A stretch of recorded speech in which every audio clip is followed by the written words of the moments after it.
Hello and welcome to everyone to this Medscape Heartline report. This is the AHA 2025 session where we're going to unpack some of those can't miss moments from the American Heart Association meeting.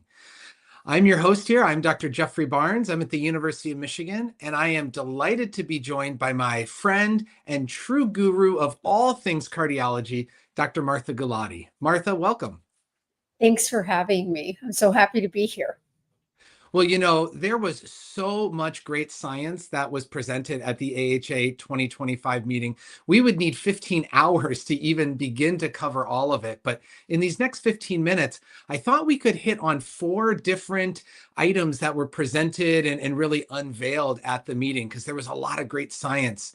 You know, we can talk about the Vesalius CV study, the poly-HF trial, something you know very intimately, those 2025 AHA ACC hypertension guidelines, and then a really great study, the ADAPT AF DES trial.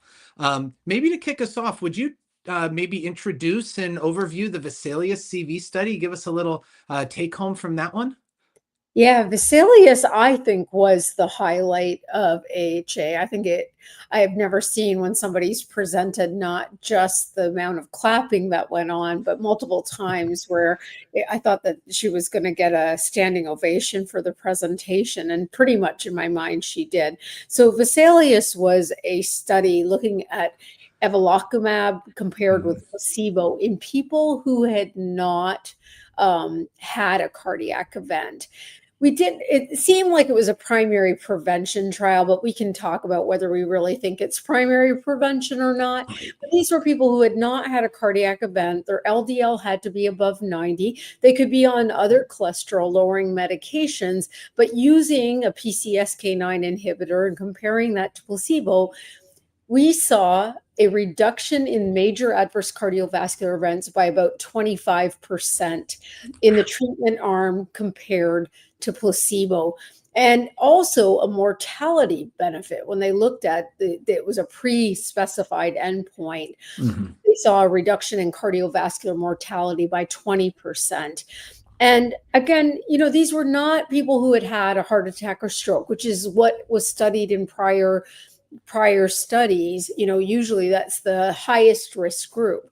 But these were people, though, that did have, many of them had evidence of coronary artery disease by imaging. So they could have no prior MI, no prior stroke, but have evidence of disease. They could have peripheral arterial disease or high risk diabetes. And I think that this group is a high risk group for sure, but having the evidence means we can use our PCSK9 inhibitors to really inform our patients that when we're using them, we can reduce cardiovascular events, and that lipid lowering, because intensive lipid lowering is highly effective in this group, because the LDL achieved was on average 45 milligrams per deciliter. You know, to me, these drugs, these PCSK9 inhibitors, have truly transformed the way we think about not just lipid management, but management of atherosclerotic disease. And I know when I talk to my colleagues, we've all been wanting to use these really powerful agents even before somebody has their first MI or stroke or anything like that. And it's great to see we finally have the evidence to support it. Now, of course, we'll have to see if we can get them covered and you know, make sure that we really get that out there to patients. Does that sort of match with what you've been seeing in practice as well? Yeah, admittedly, I've been using them in this kind of patients, sort of off label, but now that evidence is very helpful. And I think that's really important to have the evidence for what we're doing in clinical practice. Yeah. You know, another really interesting study was this poly-HF study. This was a really intriguing one. It was actually conducted in Texas at 2 different centers, and it was really asking the question, how much better could we get heart failure management to be if we reduce the pill burden by combining some of those pills together? You know, I hear from my patients all the time, oh, I'm having to take so many pills every day. Why can't I take fewer pills? We know that the medicines are critical. Could we combine them and make it easier for patients? So in this study, they enrolled about 212 patients.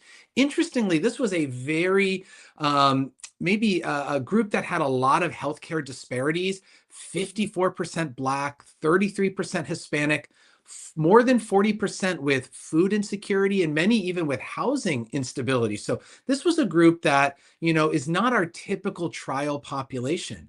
And what they did, I thought, was fascinating. They combined metoprolol succinate, spironolactone, and empagliflozin all into one pill. So basically, a patient with heart failure with reduced ejection fraction could take the poly pill plus some sort of an ACE, ARB, or ARNI together. So get them down to just 2 pills they have to take for management of their heart failure.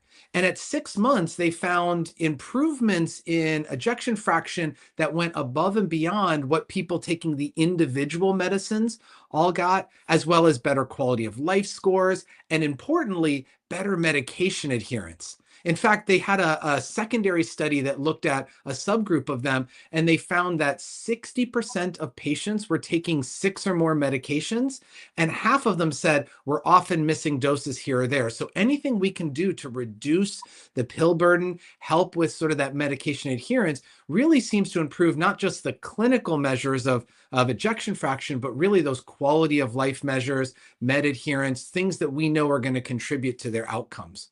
What was your take on the trial?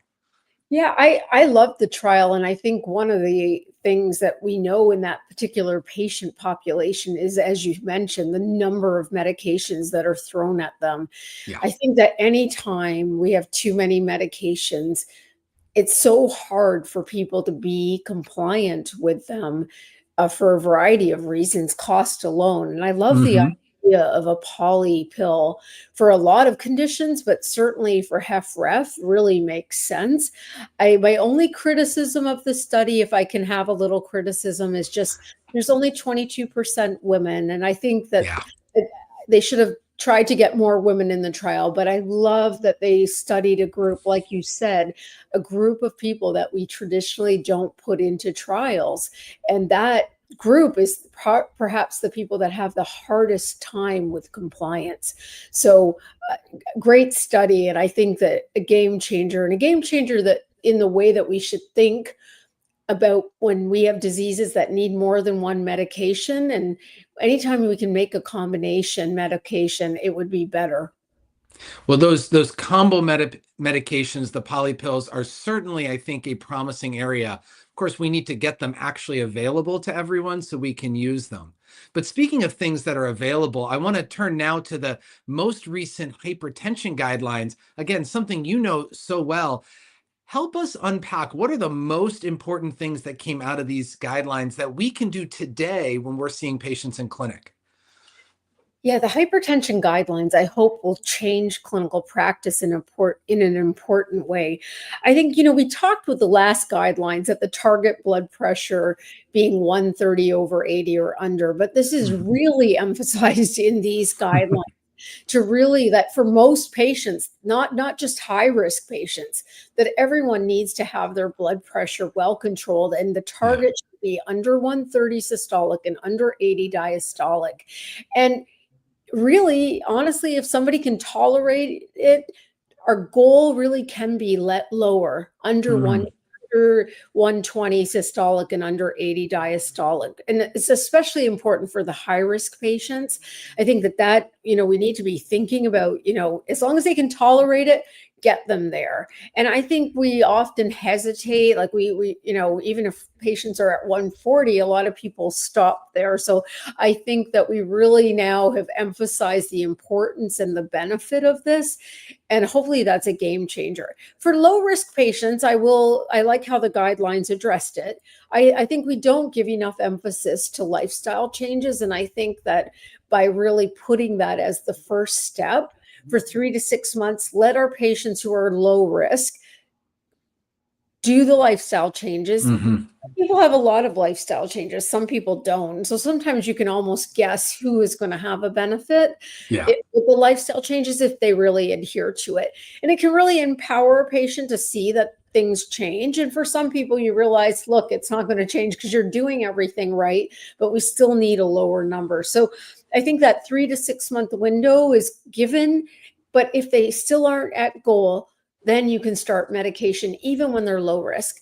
And I think the other thing about the risk, that for the first time, we didn't talk about the ASCVD risk score anymore. So in Ah, the yeah. hypertension guidelines, we've put in the prevent risk score, which I think is a Hmm. more temporary risk assessment tool. It was developed on a more contemporary population where we have lower cholesterol, and I think that this will help identify people at risk better than the older tools. So I think that is one thing that also was added in. We'll see that appear again in the new cholesterol guidelines that will come out. But I think that this is the first time they were mentioned. And then lastly, I just wanted, because there's so much in the guidelines, but the one thing is that the emphasis about screening for chronic kidney disease is in there. And I think that is our job in the prevention world and in the cardiology world. We Yeah. really need to be adding that, because that is the way that we're going to identify people not at risk just for kidney failure, but at risk for heart disease. That is their leading cause of death. And we don't do a really great job of it. And they emphasize that the screening is 2 steps. It's checking for albuminuria and Hmm.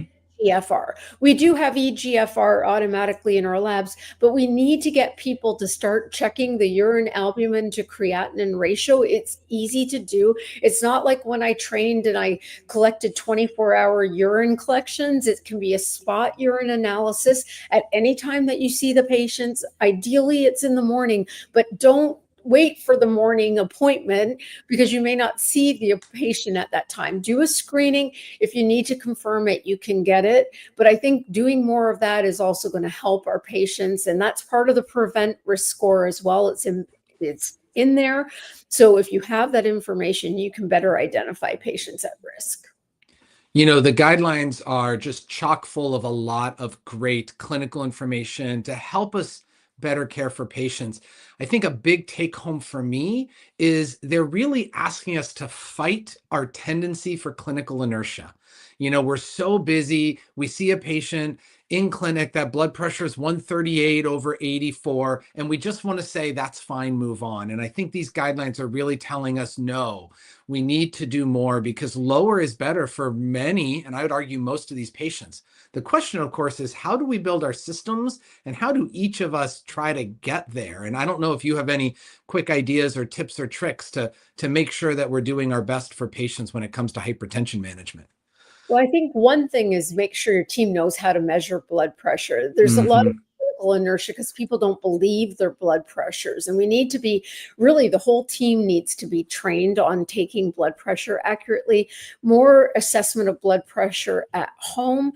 And the use, again, as we talked about earlier with the poly-HF study, the use of medications that are combination pills Yeah. early on for stage 2 will make patients' life easier and probably make them adhere to medications more. You can tell your patients better control of blood pressure doesn't just reduce heart disease, but also reduces dementia. And so we have to also be talking to our patients about that, because I think that also is a big sell about why we want to. People don't always visualize heart disease, but dementia, somehow makes it also tends to drive the point home more.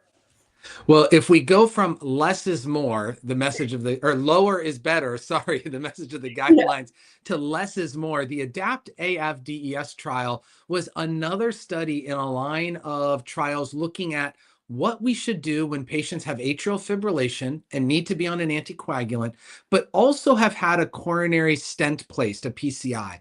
And in this case, all these patients had their stent placed 12 or more months ago. This was 960 patients in South Korea, and they got randomized. Do we go on a DOAC only, or do we combine a DOAC with clopidogrel?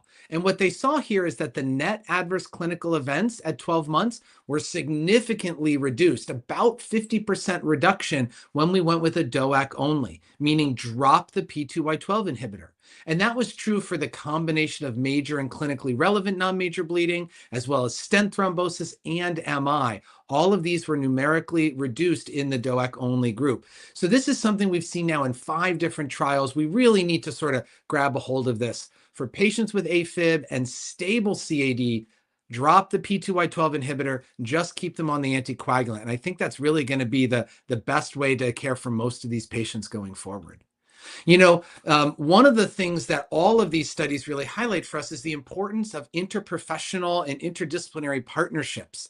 And so I know this is something you've thought a lot about when it comes to the guidelines. Any real quick message you'd like to plug here? No, just the fact, like everything we talked about, everyone has a role. And the more we work together and communicate together, the better the care of our patients will be. We're going to have a chance to dive into these topics and so many more in greater detail at the upcoming Going Back to the Heart of Cardiology meeting. It's January 30th to February 1st. I know you and I will both be there in Miami. We would love to have as many people attend as possible because there's going to be such great discussion. There's so much for us to dive into and to talk about. So check that out here.